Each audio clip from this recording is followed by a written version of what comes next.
Mr. So that is the story about the audit. Please, can you listen? And from this year, all our accounts will be audited. Can you listen? Don't take over this program.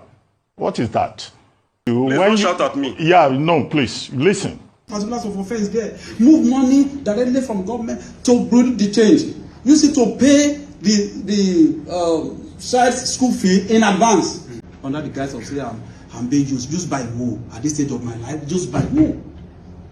Yahaya Bello is just being stubborn. He has been living a very, very rough, having a rough government, corruption. They have the management, of which I am no longer part.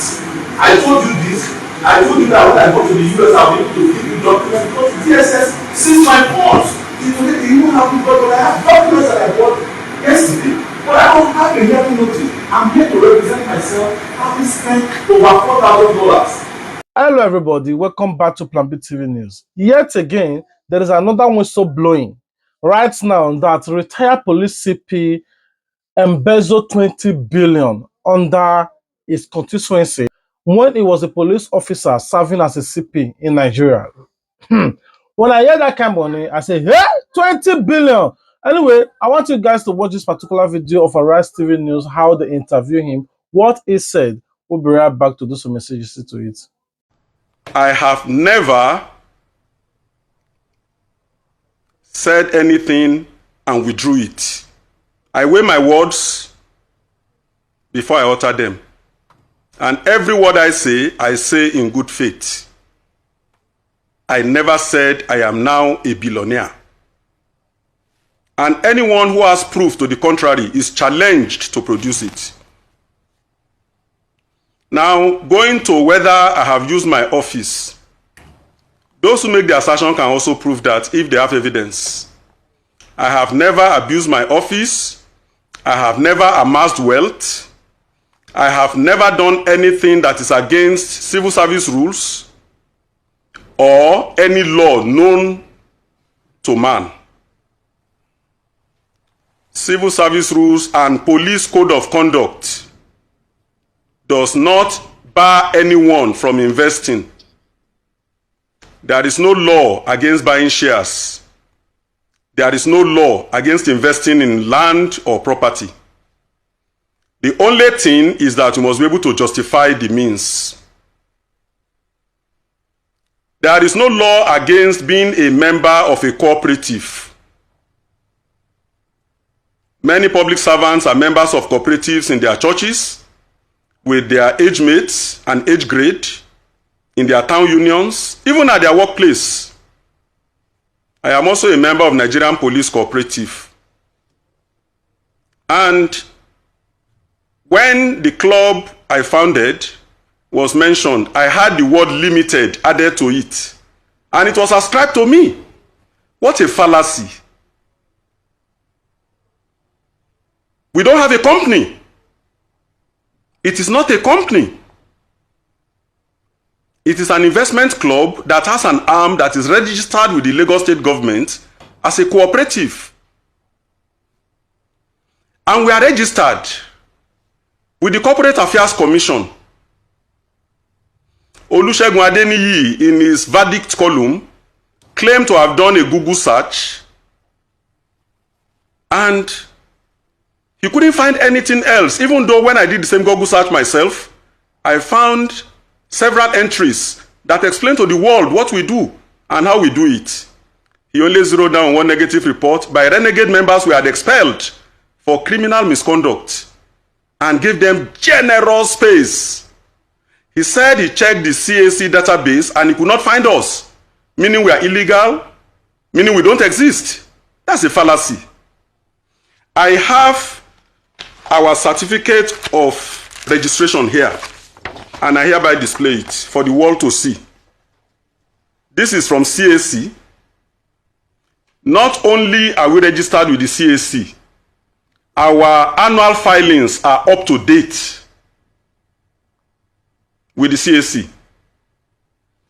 Like I mentioned earlier, our loan arm is also registered with the Lagos State government as a cooperative. Here is our SCUM certificate. issued by the Efcc.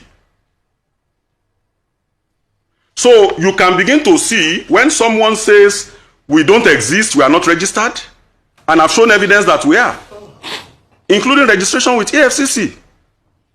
When somebody said you Google, and the only thing you could find is a petition to the Inspector General of Police by renegade members expelled for criminal conduct. The Inspector General of Police is a disciplinarian. He does not tolerate nonsense. And the IG will not condone an officer going into anything that is against the ethics of the job. And we look on. The IG never does that. The IG forwarded the petition to me in the spirit of fairness, and I replied, addressing every issue that was raised in the petition. The IGP was satisfied. In my 35 years career, I have never earned a single query. Not one. In 35 years, not one.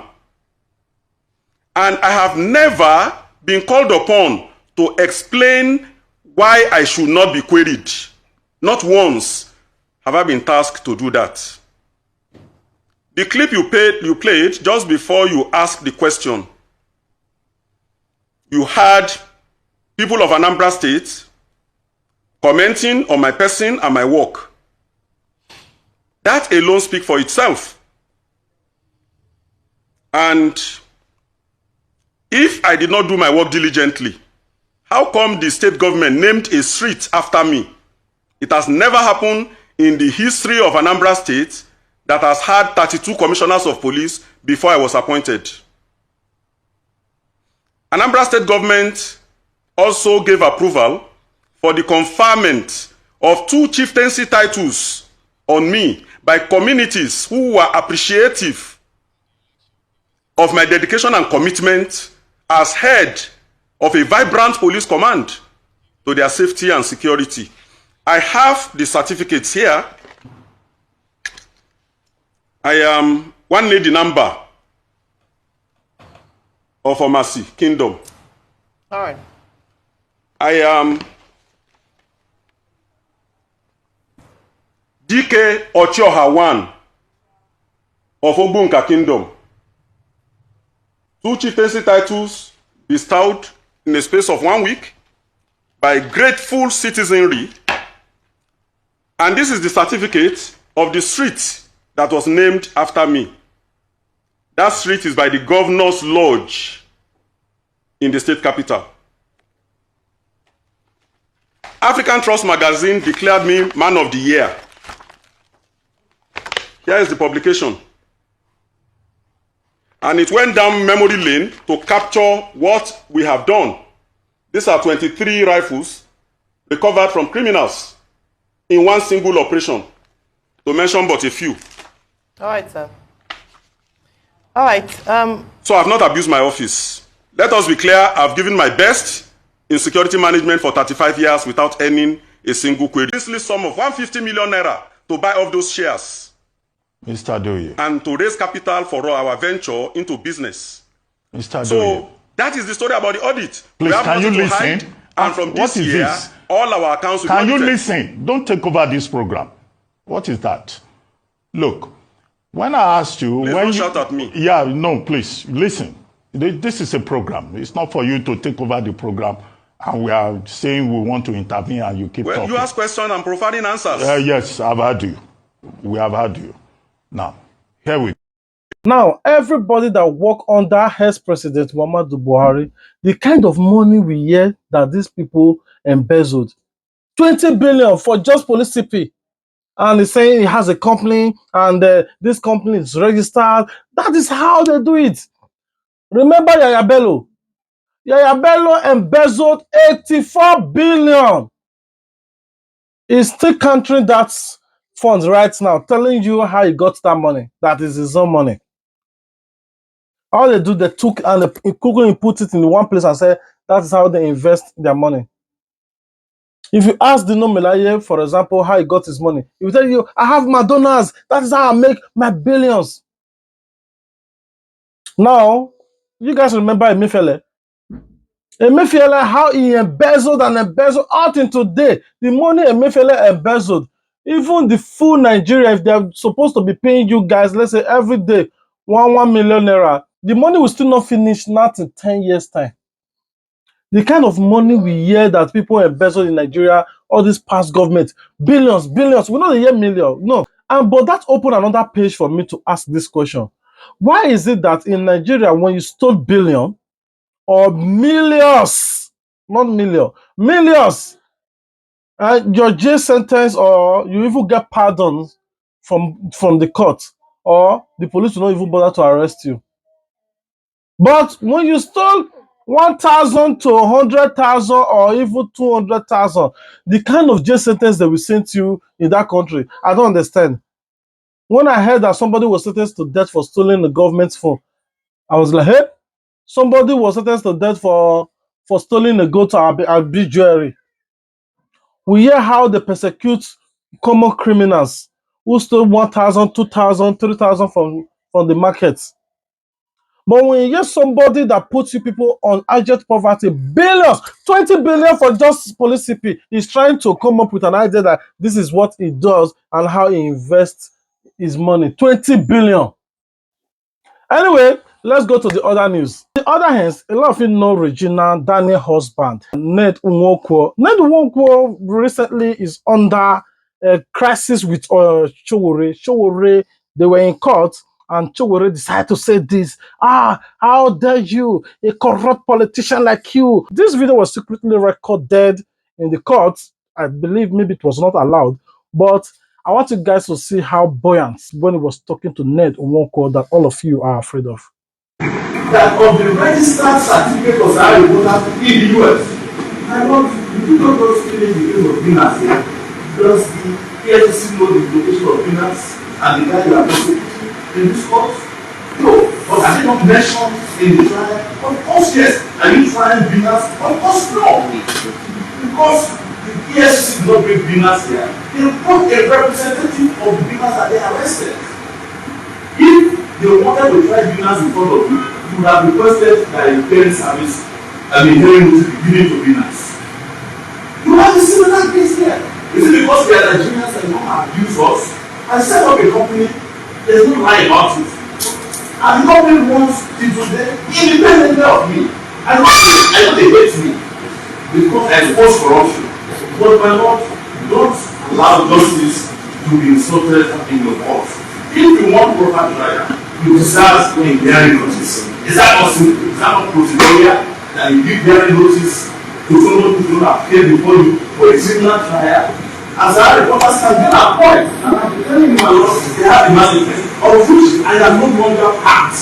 I told you this. I told you that when I go to the US, I'll be able to give you documents because DSS sees my phones. Today, you know how people, but I have documents that I bought yesterday. But I don't have a hearing notice. I'm here to represent myself, having spent over $4,000 to travel back because I promised you on my honor and the honor of this court that I'm not going to run away. And as I take a second to me say that I'm a baby service. This court don't discharge us easy. You know run away. Why would I want to wait on the cyber crime case that you concocted?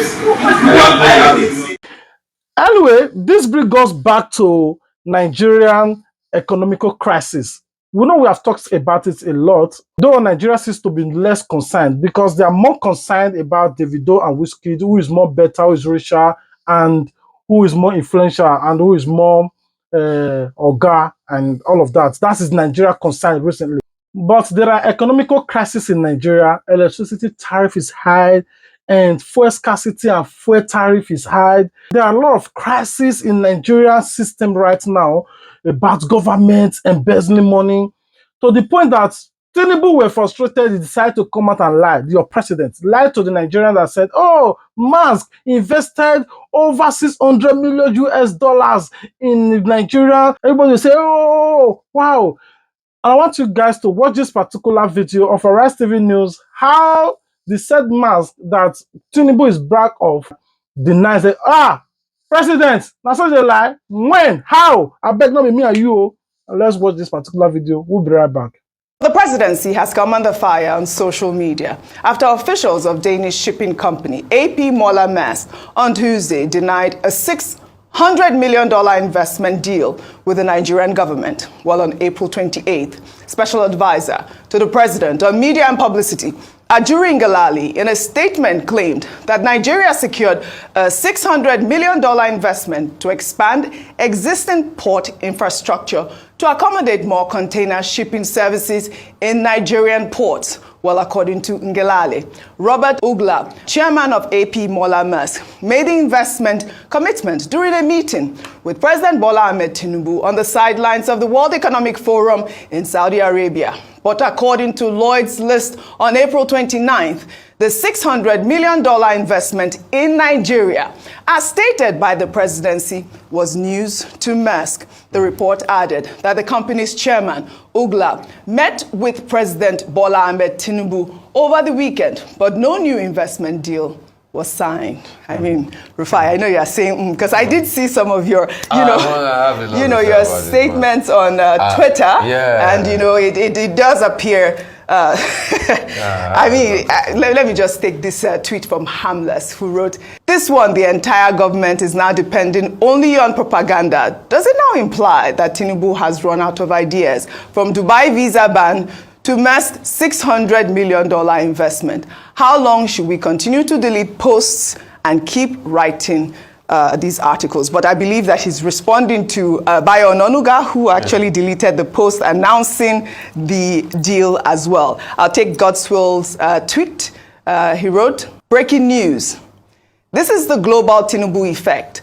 Maersk lost almost 4% of their market capitalization in less than 12 hours after Tinubu's administration falsely announced that the company was going to invest $600 million in Nigeria. The global market has finally priced Nigeria as junk asset class." Maersk is a public company, and I can imagine the frenzy of phone calls among their board of directors and shareholders that forced them to quickly denounce the false propaganda about their $600 million investment in Nigeria. I can also imagine Maersk lawyers threatening Bayo Ononuga with a lawsuit if he did not delete the tweet immediately, because the lightning speed with which the tweet was deleted was nothing short of dizzying. Anyway, the Maersk stock price has since been struggling to get back to its market value.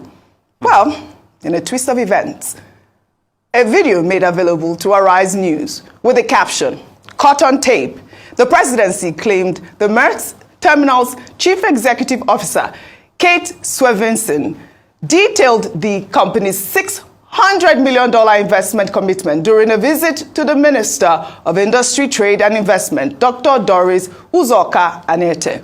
Well, in the video, Maersk Terminal CEO appeared to have outlined plans to allocate an initial $100 million with an additional $500 million for port investments in Lagos. Well, let's take a look. I'm happy today to present to you the global CEO of APM Terminals and chairman of NESCAS and management team of APPL. With this facility, Nigeria is starting of getting over 1 million jobs. Facility to really world-class capabilities and invested over $100 million there. And so our proposal is to upgrade the Apapa port facility with our partners there and invest $500 million in upgrading the facilities. To actually come forward with your commitments of investment. And for me, it's something I want the rest of Nigerians to see and to hear, and to be rest assured that it's going to get better. We committed and we promised Nigerians that there will be jobs. And also, calculating numbers, sitting down here, we've just created 3 million jobs. Within 2 days, we are seeing opportunities of creating 5 million jobs. So what we are doing is also to create a job center where we can actually put out the opportunities that are available for Nigerians to see and to contact those who are providing these jobs in a matchmaking process. So we do all that we can and all that it takes to remove the bottlenecks around businesses for you, increase the ease of doing business. Caught on tape. Well, according to the presidency, this video was made this pledge was made in February, but of course Nigerians will react. You see that video? This is from Dari, who wrote, "This is actually a dangerous game. What if Maersk decided to sue for this kind of AI forgery and misinformation? This is criminality of the highest order. Bayo Ononuga has deleted the tweet. You people want to put them in more trouble by forging their voices. Maersk lost 4% of his market CV yesterday. Don't make them squeeze Nigeria for it, because that's the rhetoric. It does appear to be like an AI-generated video because the voice was not syncing. I would like to quote what's happening here? the famous words of the leader and the founder of the Pluto Nation, Mr. Charlie Poppy. He said, and I quote, he don't cast. He don't cast, he don't cast. Okay. This deal, he don't cast. Dr. Abati, yesterday, we took a story when Nuhu Ribadu was talking about this information. And I said something profound, like I'm a soothsayer, that the government should desist from disinformation and misinformation. Dr. Abati, I submit to you, do you not see it is this government that is purveying misinformation and disinformation as we speak? A deal that was never signed, a deal that was never articulated, you went ahead and reported that the chairman of Maersk made that deal with you on the sidelines of your meeting in Saudi Arabia. Then Lloyd's List, Lloyd is one of the most authoritative websites when it comes to anything shipping. They also, I'm sure they also run the Lloyd's Register. Came out and they debunked the story. In the pain and everything, instead of you to offer an apology, anyway, Mr. Bayo Ononuga, like they say in social media parlance, he did Phil Foden. He folded.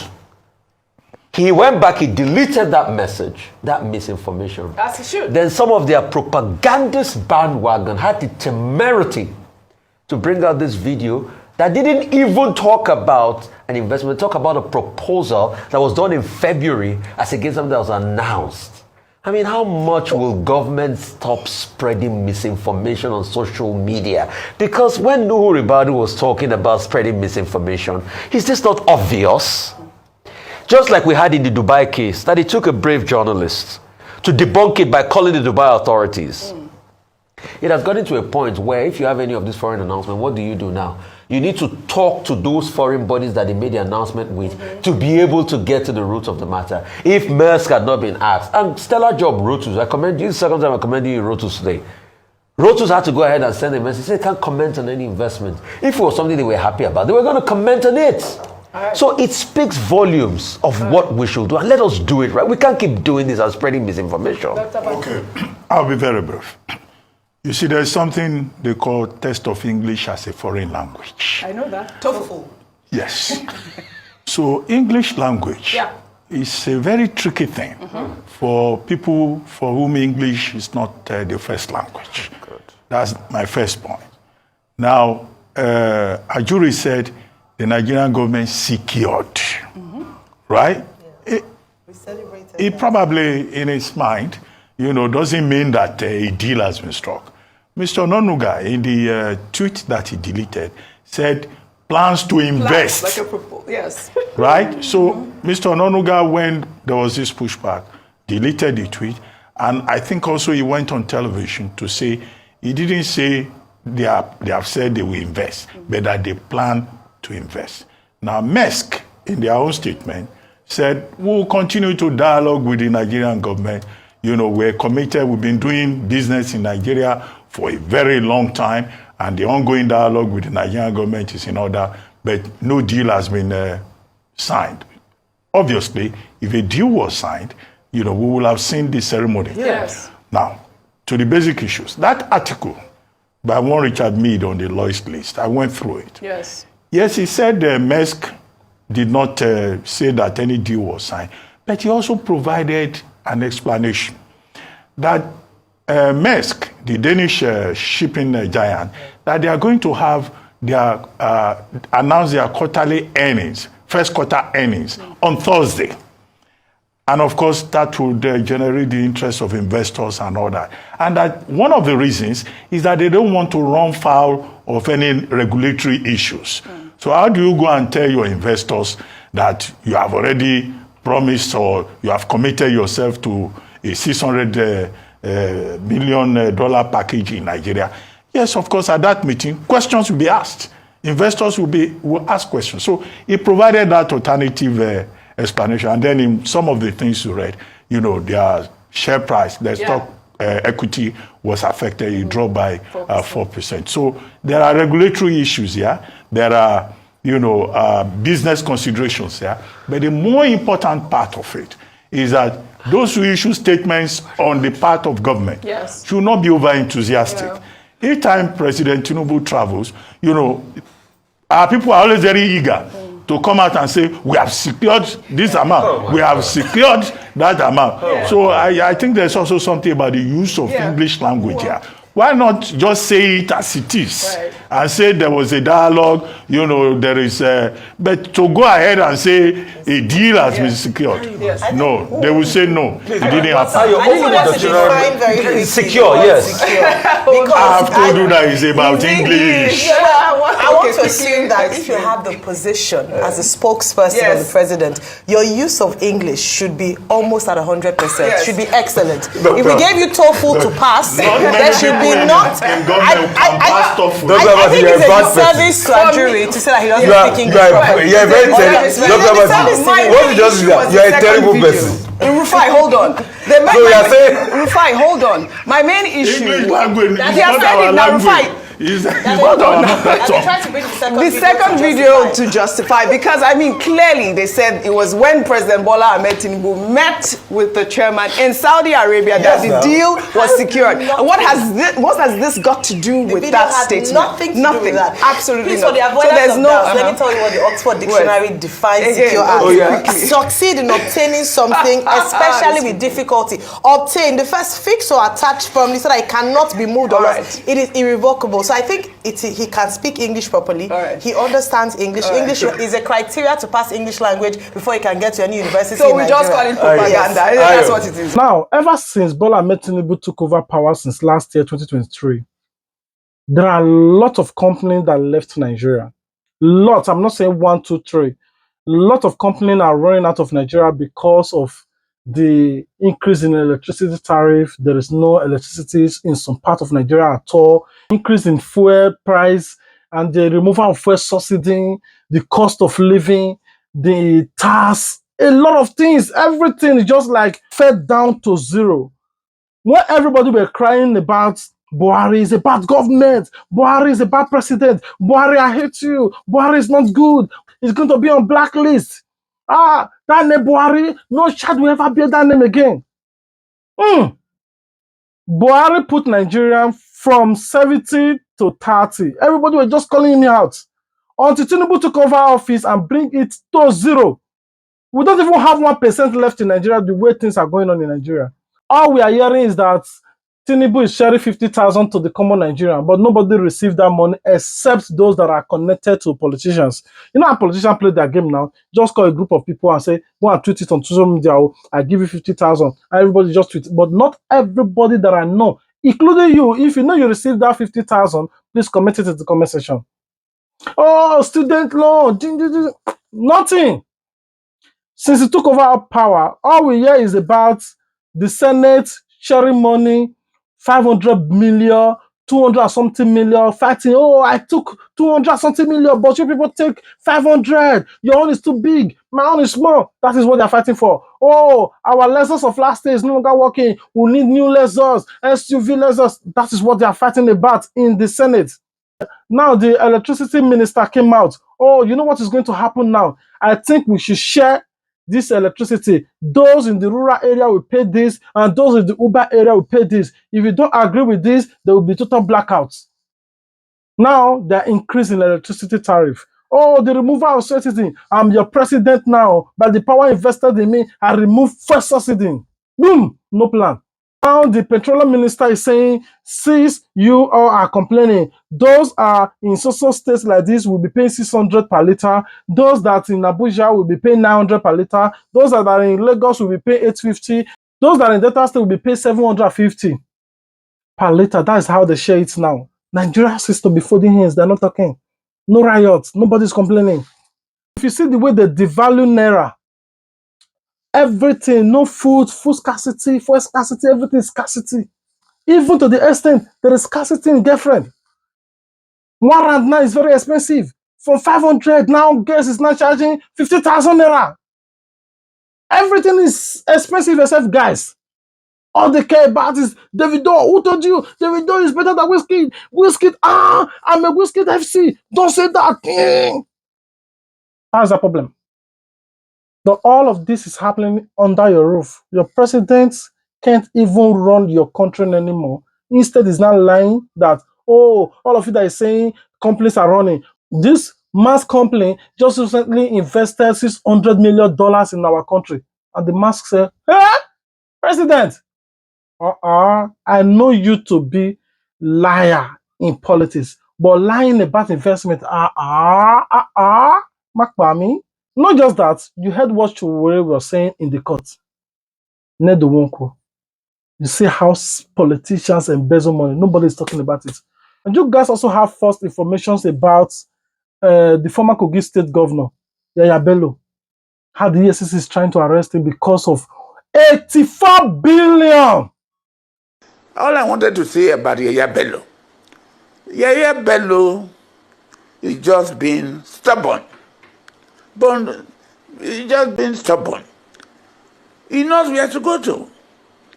He has been living a very, very rough, having a rough government, corruption, people in the play during elections and so on.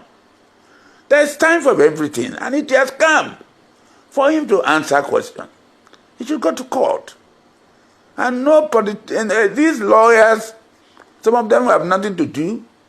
They have now been hired. They go to court. The simple thing, if the chairman of Efcc has a case to answer, then go to court. Take him to court. This issue of court something, they have been taken against Inspector General of Police and other people, ministers and so on. That so it's not a new thing. They should go to court. But he should go to court to answer the substance of the case. Where did he get the money from? Is it true or no that the money he paid to the American school belonged to him or belonged to the government of Kogi State? And these are the issues. So whoever is saying that contempt of court, this and that, is talking rubbish. Let the area go to court.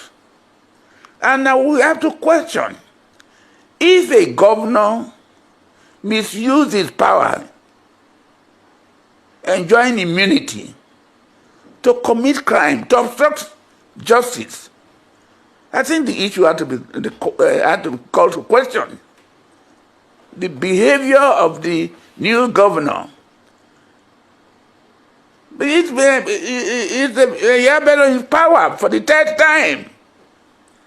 Not Odudu, just running after him.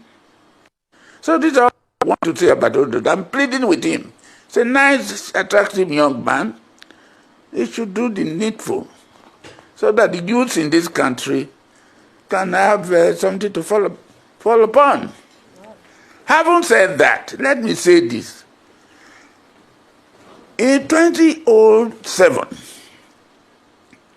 more than 15 former governors, ministers, were charged to court during Ribadu's time as the chairman of Efcc.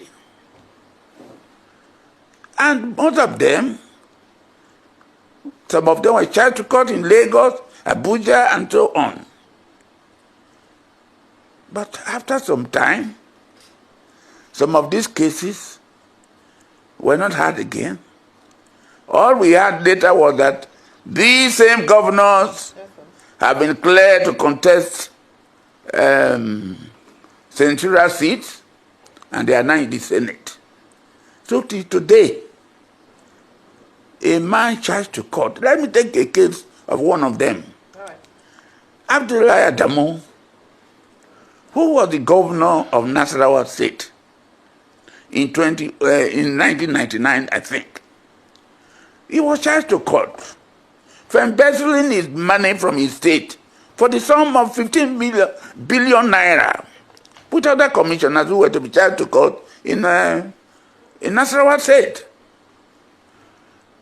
There, after being charged to court, he contested the election to Senate, and he won. And he had been there. Nobody cared about him. What happened thereafter? Apart from being a senator, President Muhammadu Buhari, former president of Nigeria, imposed him as the national chairman of APC, where you have so many people who have clean records in APC. There he was. Nobody heard about his trial again. He was now an honest man. They talked about corruption more than any other person. But now, he's gone. All of them is just going there to take. Nobody will be held accountable. The Efcc or the other hands is trying his best, but he's in a tight corner.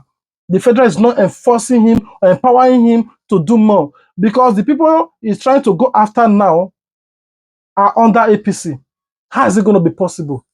Recently, they just received over 51 corrupt, fraudulent ex-governors, except Peter Obi. The rest don't eat. Nigerians are not talking. Davido! Don't talk about Davido like that! OBO! 30 billion for their account. You never eat. You want to talk about whiskey? Whiskey. All at your boy. I got my swag. All at with empty stomach. Anyway, this is what I'm going to be ending the video today. What do you guys think about all of this? What do you think about the corruption in Nigeria? What do you think about the Nigerian youth on their end seems to be more comfortable with the increase in fuel price, with the increase in electricity tariff, with the cost of living and food scarcity and economical crisis? There seems not to be talking. Nobody is talking. Nobody is speaking right now except Davido Matana carry them. All right, we're going to be ending the video here. Until we meet again, stay tuned, Plan B TV. Remember, we love you, but God loves you more. If you love us, the only way you can show it to us is to like this video, share this video to all your platforms. Above it all, please subscribe. If you do, turn on your notification bell that you wouldn't miss out our future posts. Don't forget to also comment, but I need you guys' subscription. Please keep on subscribing until we get to 100,000. You guys have been doing amazing work. I want to get this YouTube award this year. I beg. The subscription, you guys will subscribe once at a time. The next thing just stop. If I have offended you, please forgive me. If you watch my video, if you have not subscribed, please, I beg. If I said some certain things in my previous video or in this particular video that you don't like, it doesn't mean that you should be angry now. I might not be able to perfect my word not to offend somebody out there. Please, don't use that as an avenue to say, I will not subscribe. Please, subscribe! If you know you love Plan B, subscribe! If you know you're a child of God, please subscribe! I know all of you definitely are a child of God. I love you guys. Keep on praying for you. Until we meet again. Peace out. Who do? What? Was it chief of staff? Former cashier. There's cashier, the government house cashier. The guy that was bringing the billions.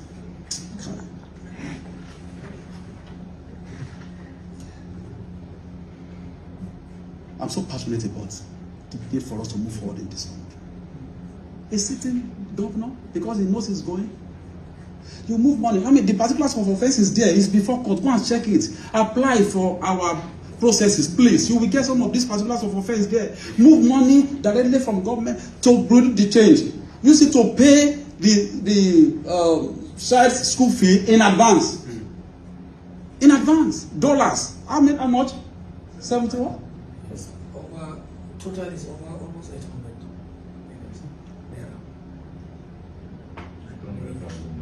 In dollars, yes. In dollars. $72,000. $720,000, sorry. $720,000 in advance.